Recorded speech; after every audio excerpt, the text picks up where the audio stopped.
Fəsil 10. Rüstəm evdəki bu səssizliyə bir cür alışa bilmirdi. Bugün istirahət günü idi və razılaşdıqları kimi Aysel anası ilə idi.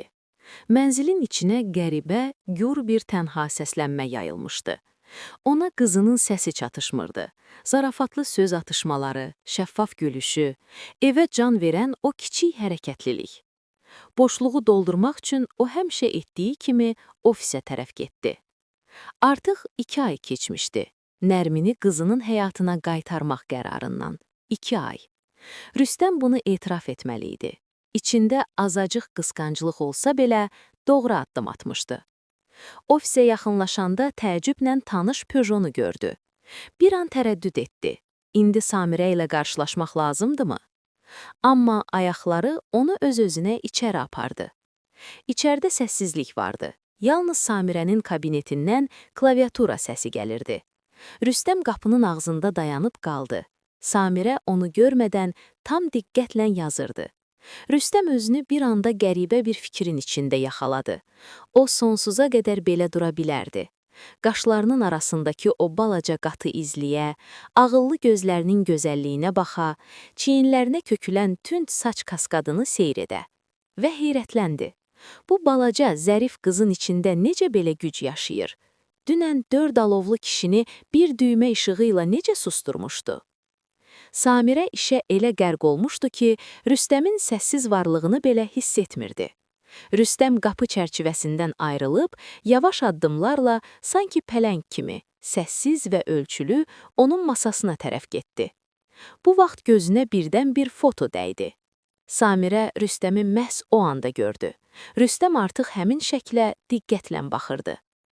"Siz istirahət günü burada nə edirsiniz?" Samirə qəfil diksinib soruşdu. "Aysel anası iladı.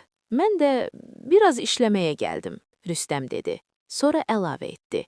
"Sənə də eyni sualı verə bilərəm." "Tətil bitir. Buradakı işləri qabaqlamaq istədim. Dərs ili başlayanda vaxt və diqqət çox tələb edir. Üstəlik, mən artıq həftədə yalnız 2 gün burada olacam." "Xəbərim var," Rüstəm başı ilə təsdiqlədi.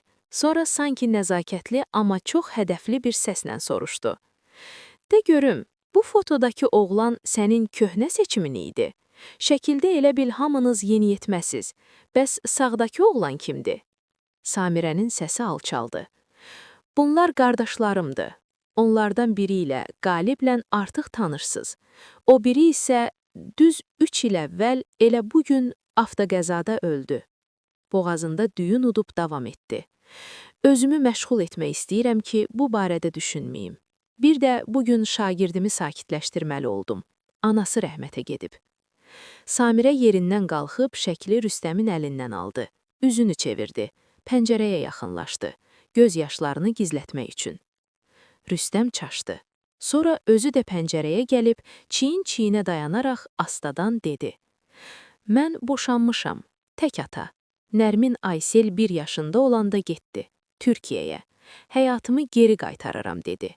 2 ay əvvəl ortaya çıxıb, yalvardı ki, onu qızından ayırmayım. "Bağışla, bunu əvvəl demədim." Samirə göz yaşı içindən gülümsədi və dedi. "Görünür, bugün bizdə etiraflar günüdür." Samirənin o gülümsəməsi Rüstəmin ürəyini aşağı çəkdi. Elə bil nəsə içindən yerindən qopdu. "Bir fikrim var," Rüstəm salfet uzadaraq dedi. "İşin canı cəhənnəmə. Mən səni xüsusi bir səhər yeməyinə dəvət edirəm." "Xüsusi? Nə ilə fərqlənir?" "Onunla ki, orada yalnız yaxşı şeylərdən danışırıq. Nə itkilər, nə inciliklər, yalnız xatırlamaq istədiklərimiz. Sən mənə qardaşının necə biri olduğunu danışarsan və şagirdləri ürəyini necə fəth etdiyini. Görünür, təkcə onların yox, bunu isə Rüstəm içində dedi. Və bir xahişim var, mən artıq çoxdan sənə sən deyə danışıram. Məncə sənin də vaxtındır." Kafedə bazar səhəri olmasına baxmayaraq, insanlar yavaş-yavaş yığışırdı. Pəncərə kənarında bir masa seçəndə, Rüstəm Samirəyə bükülü bir bağlama uzatdı. "Buyur, zəhmət olmasa bunu barışığın nişanəsi kimi qəbul et. Aysel bilsə ki, hələ də sənə çatdırmamışam, məni ömürlük qab yumağa məhkum edər, ya da bütün kitab mağazalarını aldırar." Samirə paketi açdı və gülümsədi. Əlində o gün tələsik kitab mağazasında unudub getdiyi kitab vardı. "Mən onu elə də almadım," dedi və barmağını ehtiyatla üz qabığında gəzdirdi. "Mən aldım, amma necə verim deyə bilmirdim. Kapotdakı qeydlərim kimi acınacaqlı aqibət yaşamasın deyə." Samirə güldü. "Doğrudanmı hər şey bu qədər təhlükəli idi?" "Mənim üçün yox," Rüstəm dedi. "Amma indi başa düşürəm, sən 30 yeniyetmənin enerjisi ilə necə baş edirsən? Aləkbər dünən işığı söndürmək ideyasına hələ də heyrandı.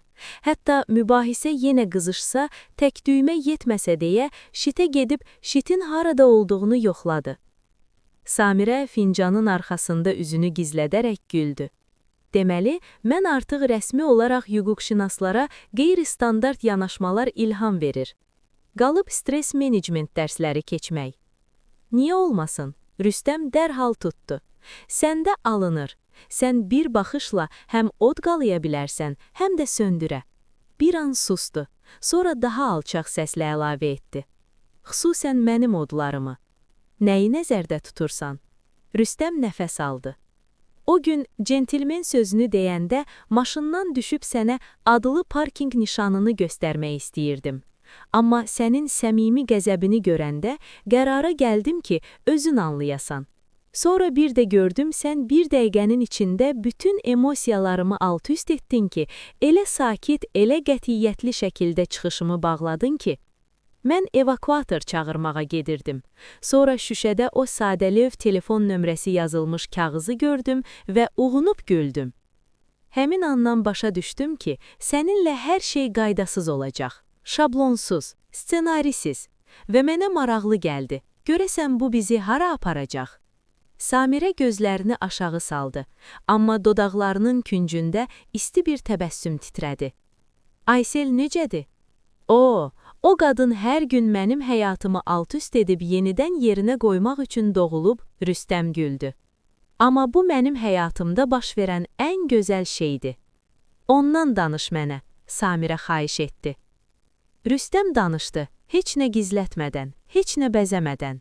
Samirə gözlərində səmimi anlayış gördü. Bir damcı uzaqlıq yox idi. Rüstəm əvvəllər də qızlarla tanış olmuşdu, amma qızının onunla yaşadığını bilən kimi baxışların necə dəyişdiyini dəfələrlə görmüşdü.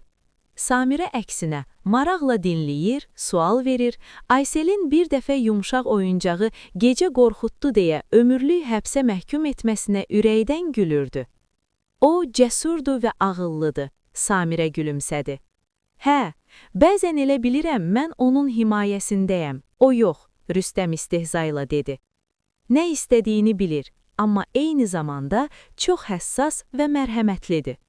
Və bu səni kimi xatırladır?" "Cavabı özün bilirsən," Rüstəm dedi. Sonra qəfil pıçıltı kimi əlavə etdi. "Bilirsən məni nə qorxudur?" "Nə?" "Səninlə mən doğma oluram, həqiqi oluram." Samirə yumşaq səslə cavab verdi. "Qorxudur çünki həqiqi demək zirehsiz deməkdir. Zireh olmayanda yalnız həqiqət qalır." Rüstəm başını tərpətdi. "Amma mən burdayam, sən də burdasan. Deməli elə də qorxulu deyil." "Deməli ikimiz də risk etdik. Bu az deyil," Samirə onun gözlərinə baxaraq dedi. Gün ortadan çox keçmişdi. Kafedən çıxanda heç birinin bu günü bitirməyə həvəsi yox idi. İkisi də anlayırdı. Sözlərin və baxışların altında nəsə sakitcə başlayır. Bəlkə dostluq, bəlkə daha böyük bir şey. "Gəzək, buradan bulvara çox deyil," Rüstəm təklif etdi. Samirə başını tərpətdi. "Mən sahildə məqsədsiz gəzməyi sevirəm, xüsusən düşünməli olanda ya da sadəcə rahatlamaq üçün." Onlar yavaş-yavaş gedirdilər. Dəniz sakit idi, havada duz qoxusu, üzlərinə toxunan sərin bir mey. Samirə hiss edirdi, bu yarım saatda Rüstəm ona sanki daha yaxınlaşıb. Aralarındakı gərgin ehtiyat çəkilib gedib. "Bax bu, addımla terapiyadır," Samirə gülümsədi. "Bir neçə kilometrdə getsək, mən sənə istənilən dövlət sirrini açmağa hazır olacağam," Rüstəm oyunla cavab verdi. Və birdən uşaq səsi eşidildi. "Ata!" Rüstəm çevrildi. Aysel qaça-qaça gəlirdi. Hörükləri hoppana-hoppana, üzündə dəyişməz təbəssüm. Onun arxasınca biraz aralıdan Nərmin gəlirdi. Samirə uzaqdan belə Nərminin soyuq, ölçüb biçən baxışını hiss etdi. Başdan ayağa bir saniyədə qiymətləndirən baxış. Samirə özünü istər-istəməz boz bir siçan kimi hiss etdi. Nərmin zərif addımlarla yaxınlaşır, keçən kişilərin gözlərini özünə çəkirdi. Nərmin yaxınlaşıb baxışını Samirənin üzərində saxladı. Heç bir artıq söz yox, yalnız düz və sərin. Salam, salam, Samirə sakitcə cavab verdi, baxışını qaçırmadan. Aysel isə iki tullanışla atasının yanına gəlib belindən qucaqladı. Sonra Samirəyə dönüb sevincək dedi. Samirə, mən o kitabı demək olar bitirmişəm. Ata söz verib məni yenisini almağa aparacaq. Sən düz demişdin, kitab çox maraqlıdır. Metodum xoşuna gəldiyinə sevindim. İndi o metod sənin də metodundur. Samirə qıza əyilib dedi, Nərminin baxışını görməzliyə vurmağa çalışaraq. Bir ideyam var, Aysel qəfil qışqırdı. Gəlin hamımız bir yerdə kitab mağazasına gedək, sonra da dondurma yeyək. Böyüklər sanki bir anda dondu. İlk reaksiya verən Samirə oldu. Canım bağışda, mən gedə bilməyəcəyəm, artıq evə çatmalıyam, amma dəvətini yadda saxlayacağam. Onda mən sənə dondurma seçməyi öyrədəcəyəm. Nərmin dərhal söhbəti ələ aldı. Ayselin saçındakı lentini düzəldə-düzəldə. Samirə xanım gedə bilmirsə, biz üçümüz dondurma yeyərik. Nə deyirsən qızım? Rüstəm Nərminə kəskin baxıb sərt səslə dedi. Mən Samirə xanımı aparacağam. Siz də özünüz qərar verin, nə edirsiniz? Qızının yanağından öpüb əlavə etdi. Axşam evdə görüşərik, şahzadəm. Nərminə cüzi bir baş işarəsi etdi, sonra Samirəyə qol uzatdı və onlar maşına tərəf getdilər. Susursan, dedi, yan gözlə ona baxaraq. Samirə baxışını qaçırıb astacan dedi. O çox gözəldir. Rüstəm dayandı, Samirəni özünə tərəf çevirdi. Bilirsən, gözəllik sevənin gözündədir. Mən 31 yaşımda anladım ki, sevmək gözəlliyə görə deyil. Kaş bunu səhvlərimlə öyrənməydim. Ona xoş gəlmədi ki, mən sənin yanında idim. Görünürdü. Samirə pıçıldadı. Rüstəm ona diqqətlə baxdı. 5 il qızını atıb bir dəfə də yada salmayan insan sevgiyə qadirdirmi? O sakit soruşdu.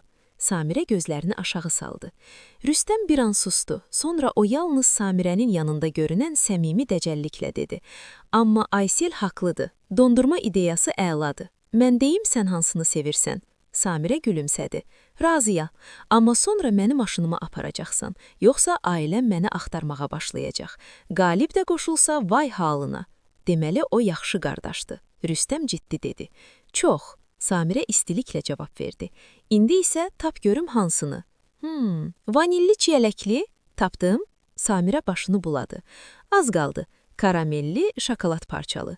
Vanil çox sadə və proqnozlaşdırılandı. Mən həmişə vanilli olmuşam. Rüstəm güldü.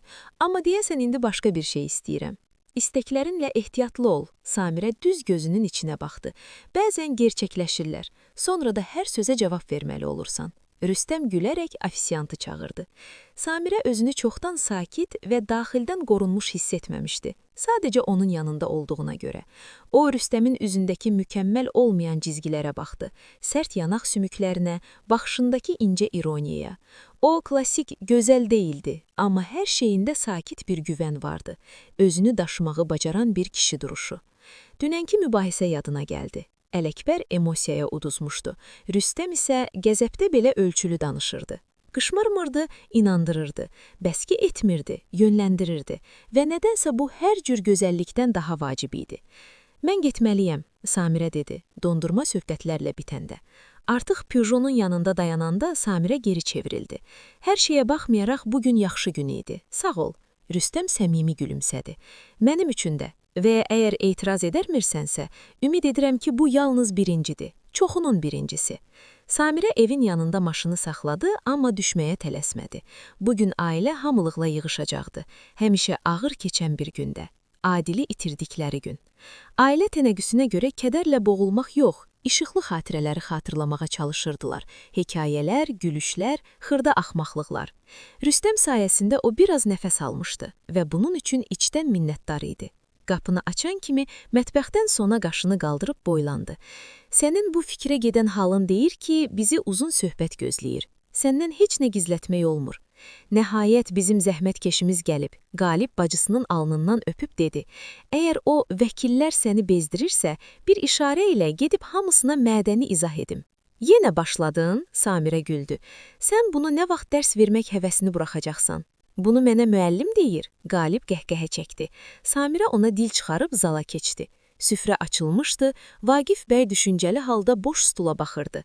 Adilin həmişə oturduğu stula. Heç kim o stula əyləşmirdi. Sanki görünməz bir haqqı vardı, onların yanında olmaq haqqı. Samirə Vaqif bəyin yanına gedib sakitcə çiyinlərindən qucaqladı. Mən buradayam, Qalib də buradadır, ana da buradadır. Vaqif bəy başı ilə təsdiq etdi və gülümsədi, onu qucaqladı. Axşam həmişəki kimi keçdi. İsti, gülümsəmli və gözlərin küncündə incə bir kədər izi ilə. Samirə Sonanın baxışlarını hiss edirdi. Fürsət axtarır ki, onu mətbəxə çəksin və sorğu-sual etsin. Amma Samirəyə biraz vaxt lazım idi. Özünün də hər şeyi başa düşməsi üçün. Sabah sənə zəng edəcəyəm. Sona gedəndə onu qucaqladı.